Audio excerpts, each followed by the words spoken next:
కార్తీక మాసం వచ్చిందంటే కార్తీక దీపాలు పెడుతూ ఉంటారు. ఉదయం తులసికి, సాయంత్రం తులసి దగ్గరే పెడతారు, కానీ అది కృత్తికా నక్షత్రాలకి సంబంధించి. ఉదయం కూడా కృత్తికా నక్షత్రాలు ఉండగానే తులసి దగ్గర దీపం పెట్టుకోవాల్సి ఉంటుంది. ఎందుకని అంటే కార్తీక మాసంలో ఎలాగూ తెల్లవారుజామున స్నానం చేస్తారు. అది ఎప్పుడో సూర్యోదయానికన్నా ఒక జాము ముందుగా చేయాలి కార్తీక స్నానాలని చెప్తారు. అలా స్నానం చేసిన తర్వాత తులసి దగ్గర పెట్టిన దీపం మాత్రమే విష్ణువుకి చెందుతుంది. సూర్యోదయం తర్వాత పెట్టేటటువంటి దీపం శివుడికి పెట్టిన దీపం అవుతుంది తప్ప విష్ణువుకు పెట్టినటువంటి దీపం కాదు. ప్రతి నెల కూడా విష్ణువుకి ఒక్కొక్క నామం ఉంది.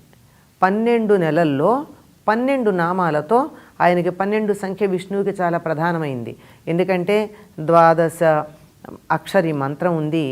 ఆయన వైభవం తెలియజెప్పేటటువంటి భాగవతంలో 12 స్కంధాలు ఉన్నాయి. ఈ 12 సంఖ్యకి విష్ణుతత్వానికి చాలా దగ్గర సంబంధం ఉంది. అలాగే ఈ 12 నామాలు ఉన్నాయి విష్ణువుకి. ఈ 12 నామాలు ఒక్కొక్క నెలలో విష్ణువుని ఒక్కొక్క నామంతో అర్చిస్తారు. కార్తీక మాసంలో ఉన్నటువంటి విష్ణువు నామం దామోదరుడు. కార్తీక దామోదరుడు అనేటటువంటి పేరుతో ఆయన్ని పిలుచుకుంటారు. తులసిలో కార్తీక దామోదరుడు నిలిచి ఉంటాడు.